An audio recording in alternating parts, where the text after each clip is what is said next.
All right, welcome back to Daybreak on this 23rd day of March 2022.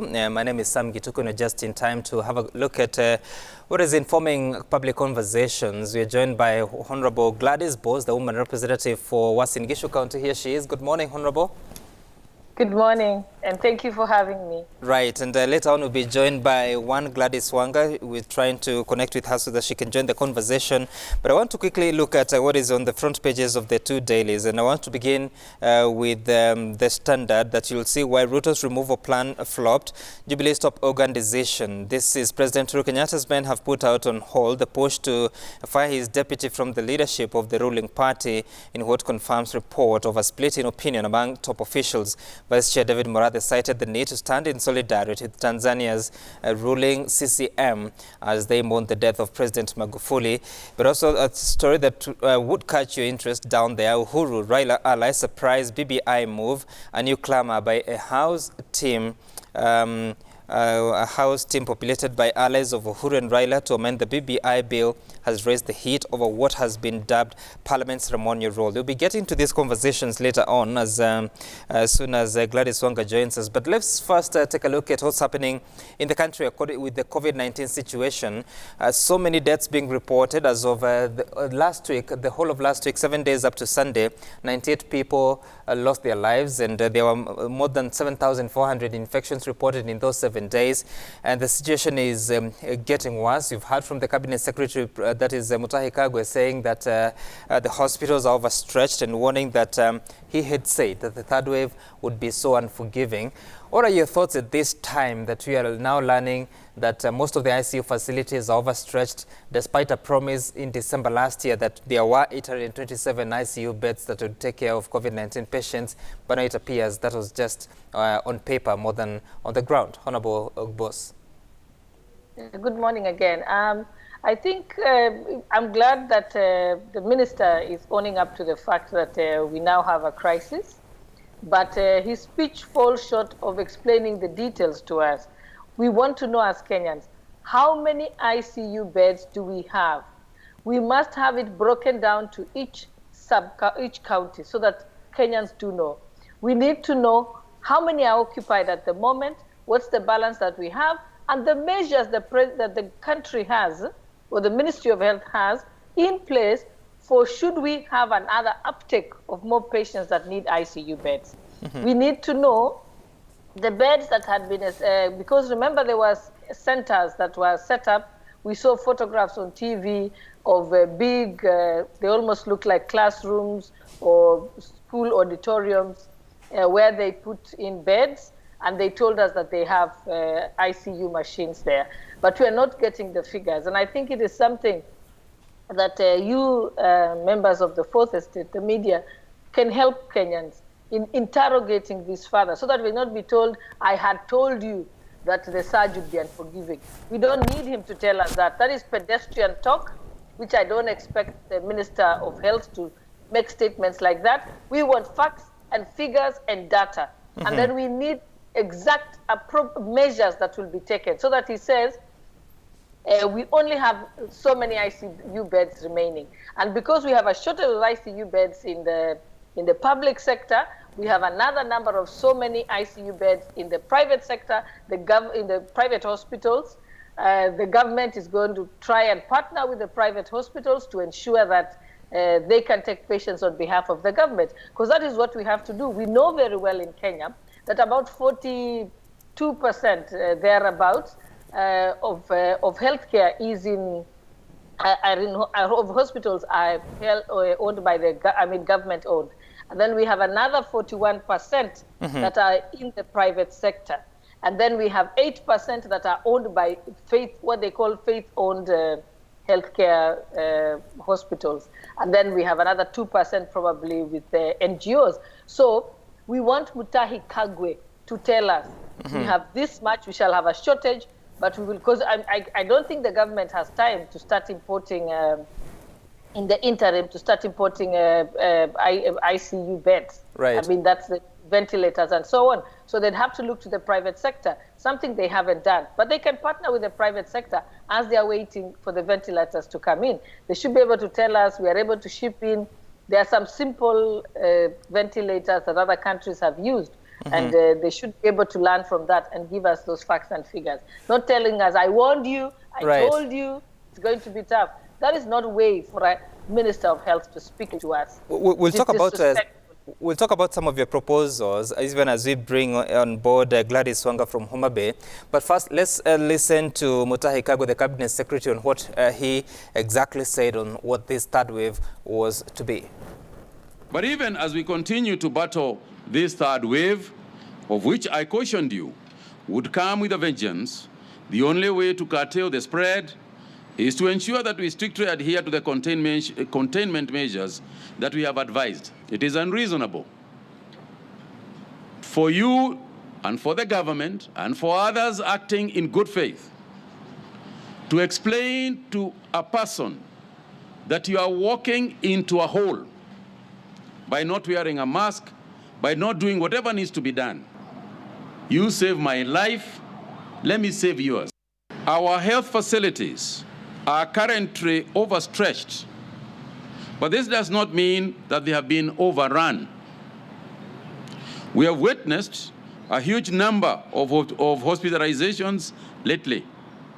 The number of those being admitted at our intensive care units has especially shot up. We can very easily get discouraged. However, I want to assure Kenyans that we are still fighting to get adequate ICU, high dependency unit, both at our national as well as county referral hospitals. Right, and Honorable Wanga, good morning. And as you listen to the Cabinet Secretary, we're at that critical point in time that we are seeing one of the highest admissions to the ICU facilities. I believe on Sunday the report was 121. And as of yesterday, we understand that 1,013 patients had been admitted in hospital. Again, one of the highest in the history of COVID-19 in the country. 3,003 patients are on home-based care. Again, one of the highest since this pandemic hit the country. But when you look at these numbers, what do they tell you about our readiness to deal with this pandemic at a time that the Cabinet Secretary is saying, yes, we may be overstretched, but we are not overrun? Thank you, Sam, and my apologies because of technological issues. I'm a bit late into the show. And yes, there's a big concern around the third wave of COVID-19. And one, I want to agree with Mutahi to the extent that there's a huge responsibility that lies with each and every one of us to adhere to the containment measures. We must agree that after the first wave and after all of us were really careful around the first wave, many of us and many Kenyans, went back to a laissez-faire approach, and we all actually felt and thought when the numbers really went down that we were seeing the end of COVID-19, and many of the isolation facilities, for example, that were set up in the counties that were mostly in schools were closed. The places were fumigated because students had to go back and begin learning as well. So one of the questions I think we must ask ourselves right now is, with exams going on in our schools, and therefore us being unable to use our schools as isolation centers, for example, what are we going to do in the event that we are unable to isolate at home, if the numbers go higher? And the question around our ICU facilities and our high dependency unit facilities. The counties did say at an earlier point that they had sufficient facilities. It is looking like we didn't. So I think there must be a review of what those facilities look like at this point in time. We had that, some counties came up and said we have this number of ICU beds, for example. If you go to the ground, sometimes you do not find those facilities on the ground. Or maybe a bed was put there, a building maybe called ICU. A bed was put there, and there were not enough facilities there to actually call it an ICU facility. Right. Maybe people just brought beds and so on. So I think there needs to be an audit of exactly the numbers of ICU facilities we have, especially in the counties, because a lot of the care needs to be taken in the counties. We have a lot of people going down there, and even as the national level facilities, are becoming full, we must make sure that at the primary facility level, at our level 4 facilities in our counties and level 5, we have ICU and HDU capacity. At the end of the day, though, we must also just continue hammering the message. It might look like a simple message, the message of all the containment measures that we had at the beginning, sanitizing our hands and washing our hands and masking up, especially because you find a lot of people are just doing the masks at their chins and so on. So if each and every one of us can go back to the way we were at the beginning, then we can also, ensure we slow down the community spread. So that message cannot be downplayed. I don't want us to downplay the message of the individual responsibility, even as we focus on what government, and private, as far as the facilities availability. Because, why is COVID dangerous? It's because of its ability to overrun facilities, even in the most developed countries. Sure. Why is it dangerous in America? Why is it in places where, the health system is so well developed in the UK and other places? It is because the sheer numbers with which it comes is able to overrun any even best developed health system. So even as we speak about, adding ICU beds and so on, if we do not take personal care, at the end of the day, we will never be able to have ICU facilities enough unless each person puts an ICU facility in their own home, which is not a possibility. It's not possible because most of the experts have actually warned that it is cheapest to prevent yourself from getting the COVID-19. But Honorable Boss, you raised a point there that you're saying that the government needs to collaborate with the private institutions in ensuring that there is boosted capacity. But yesterday we were speaking to one of the critical care doctors, that is Dr. Victor Ngani. We were also speaking to one by the name Professor Joachim Osur from the AMREF Health Africa. And both of them appear to agree that at the moment, if you're to catch COVID-19 and require ICU admission, especially in Nairobi, chances are very high that you'll not get that opportunity because majority of those capacities have already been taken. So in your view, in the short term, what do you think is doable to enhance the capacity? Yes, but also alive to the fact that an ICU bed comes with more than a bed, but also even the manpower and the other equipment that go with it? First of all, Sam, the reason why we also have very little information is because the pedestrian manner in which Mutahi Kagwe, the Minister of Health, is dealing with this. There are two types of communication when you communicate at a country level. Remember, the messaging that he has given us is what you call community public health message, where the community public health workers go into the communities, wear your mask, this thing is dangerous, please be careful, you need to protect your families, and so on. What Gladys Wanga is talking about, that, we must be more vigilant, take individual responsibility. That is a community public health message. But what I have expected from my minister is different. And I want you to pay attention, and that's why Kenyans should stop being treated to mediocre statements by our ministers. He says, I cautioned you. You're walking into a hole. People are not wearing masks. We are overstretched but not overrun. Huge hospitalizations. We are seeing huge hospitalizations. It has shot up. I assure you we are fighting. We are looking at measures of how to get more ICU beds. So you can listen to the speech. It's very pedestrian. In fact, I'm telling myself the next time he makes a stay, he's having a press conference, I'll go there so that I can question him, because the media are not asking the right questions.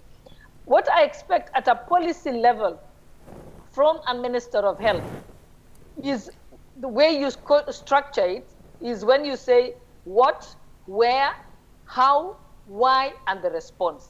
So he must be able to give us the actual data. Where are the prevalence levels? In what areas? Other countries break it down into communities so that they're able to tell you specifically, this area, there's been a surge in the spread. And reason being, there is this type of behavior in that area. Other countries were able to isolate, for example, to say, in this particular area, where weekly wage workers are paid on a Friday, then there would be a lot of drinking and socialization over the weekend, and then those would be the super spreader areas. So what they started to do is lock down any alcohol sales from Friday up to Monday, when people are getting paid in certain areas. So it is so scientific and very data-based and fact-driven. So it is not about giving us superfluous statements just to speak. It has to be specific. Tell us the how it is happening, why it is happening in that area, so that there can be a targeted approach on how to reduce that spread. But Honorable Boss, is it even a possibility? Because I remember at the start of the pandemic, you were raising those questions with the Ministry of Health officials, and they used to tell us that once the disease gets to the community transmission, it becomes very difficult to even trace the transmission chains, that you can say this came from case number 32, spread all, that pattern and the web of transmission. They said it was so difficult, but today they still give the numbers, they break it down to the county, the sub-county, it's always in the statements. Is that sufficient? And do you think it's a possibility to achieve what you're asking for? No, it's possible to achieve. I would like you to just look at the international media and see how other countries, the reports are done by the ministers of health or the people responsible for communicating. The facts and figures, the charts that they give you, the specifics. Because if they know that 1,000 people have now tested positive, those people tested at some place. If people have died, they died either at a facility or were immediately taken to a facility. And when somebody is being checked into the morgue or into the hospital, you normally say the exact place where they come from, where their home is, their next of kin, what they do for a living. Those are the questions doctors even ask. So that information is available. So actually, you can, with near precision, detect exactly the source of where it's happening. Because you can ask what happened, who was this person? You can zero in up to patient number 0. And that's why people talk about patient 1, patient 0, patient 1, and so on. You're able to tell that, actually they had a visitor who came from Nairobi. Then you're able to check what happened to the visitor, where does the visitor come from. That's why that information is so critical that they question you regarding it. When the minister tells us that we are trying to increase our ICU capacity, he has not told us how many specifically they have. I want him to say, we have so many in the country, in the public sector. We have so many in the private sector, and so many in the faith home-based hospitals. Then he'll say, calculate for us and say, so far, so many are occupied. And then we have a waiting list of so many people. And then tell us that right now, if we have got a shortage of this number of ICU beds, because every hospital knows. So I want to hear that we have 500 ICU beds, 400 are occupied. We only have 100 left in the public sector. We have checked with our private sector colleagues. Theirs are completely full, as you said, one of them said. But those are the figures I want to hear from. Okay. And then the people who are the home-based care, we also, how many people have been tested and are asymptomatic, that needs to be known. We also need to know the cases that came from schools, because I know that some schools have had cases. So that information also, I expect the minister to tell us of this number of infections. So many came out of schools, so that also people are alert. Because information is power. All right, Honorable Wanga, when you look at the strategy that the Ministry of Health has used, and yes, you say correctly that the best strategy would be to ensure that we protect ourselves from catching this virus. Do you think there's anything more? Well, there's something that Honorable Boss just did, but do you think there's anything more that can be done to ensure that there's better communication that also guides on how we're able to protect the transmission and to break the transmission chain? I think if there's one thing that has been done clearly, consistently, it's communication on what we need to do. As where is the protection point? It lies with individuals within communities, and therefore the communication has been consistently given. And I want to, maybe perhaps say that we might want to, make this about Mutahi Kagwe, whether he has communicated or not, and so on. But this is really, really a serious matter. And the issues that he has communicated, are very, weighty, and they are important. But I also hear what Honorable Boss is saying about the figures and numbers. I don't think that the Ministry of Health has more than, figures and numbers, and sometimes they give the numbers so much that Kenyans said, okay, we are tired of these numbers. Every day, this is the number of the, this is the number here and this is the number there. So I'm sure Honorable Boss, if she wants to get this information to that level of detail, because there is a level of detail that you can, give in one press briefing. Because one press briefing can also not be, a whole hour of giving all, and so on. But I'm sure Honorable Boss knows that if she raised a question, for example, on how many ICU beds we have, how many are occupied at the moment, how many more to go, and so on, by county, by breakdown, this is information that I know is available, is readily available and be provided. So one press conference can only give so much information. But for me, I want to just stress the point that this is the communication that is required, the communication on what every individual Kenyan can do. All right. To prevent, because prevention at this point is the best way out of the situation that we are in. Right, and I want us to conclude on this conversation by looking at what the experts have been saying about the extra weapon that the country got a few weeks ago, that is the vaccine. We understand there are 1.2 million doses in the country of the AstraZeneca vaccine. Let's listen to what the experts are saying about how much of protection it offers you and how soon. So basically you are talking of 3 months before you get full protection. In between here, religiously follow the procedures, the protection, the masking, social distancing, as has always been advised. I think some of the reason we are seeing long queues is people think that if they get vaccinated now, they will escape the third wave. No, it will start protecting you as we proceed and the future waves. We've seen different reports coming out. We've already seen a report that's been published in BMJ, that's a British medical journal, that is telling us that once you get the COVID vaccine, it is possible, perhaps, that you may have immunity for at least a period of 1 year. And so what we're saying is continue coming forward. We like the enthusiasm, continue presenting yourself, particularly following the priority schedule that we've shared with you. And Honorable Wanga, let me begin with you on this, because there's this call on a daily basis that people come out and get vaccinated, but unfortunately it's specifically for the frontline workers. 1.2 million doses already received, but the uptake as of yesterday was at 40,000. Are you concerned about the uptake and also the availability of this vaccine, especially for the larger population? Well, I think the faster we can move in terms of vaccinating the general population, the better for us. So the protocols, I think at the point at which we will be told we have enough or we have done enough for the frontline workers, and therefore we can now move to the general population and it will be available here. And I've seen a schedule of hospitals around the country in the constituencies in which the vaccination is available. What my fear actually is that once it opens up, there will be, there will be much more demand than we can meet.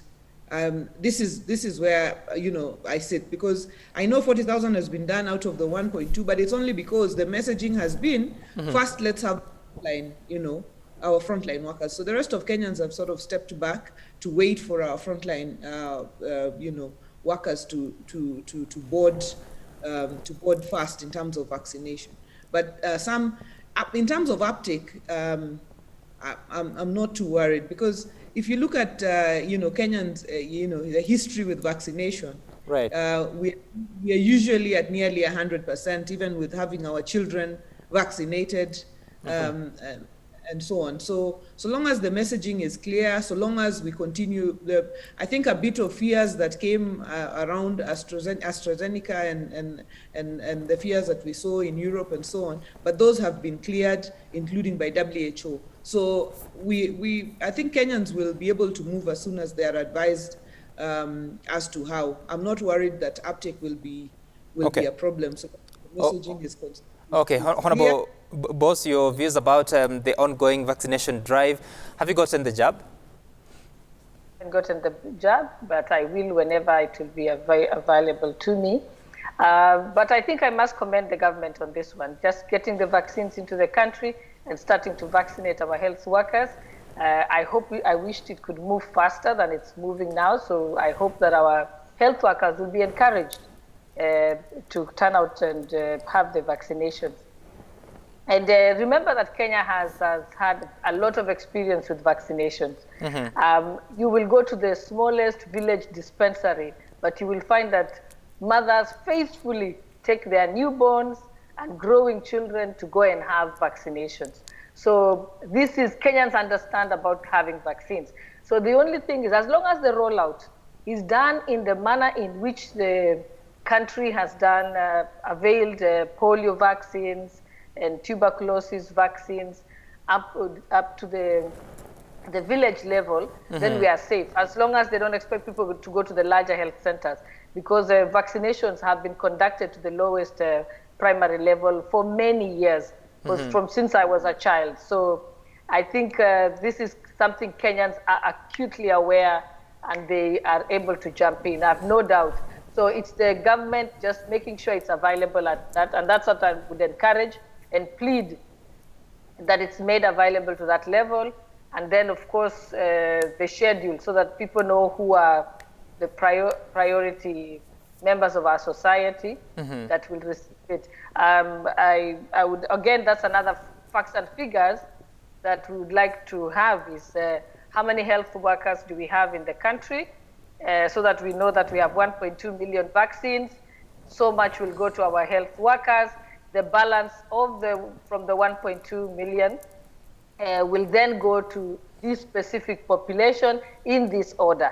That information is very important, and again I will say that is what I expect the Minister of Health to be able to be giving us at his briefings. Right, and Honorable Boss, recently there was an announcement that there are 400,000 medical workers in the country. They also gave a number of about 300,000 for teachers. But then again, the doses that are available, 1.2 million, and hoping to get more in the month of April. So we'll continue to monitor that. It's still happening.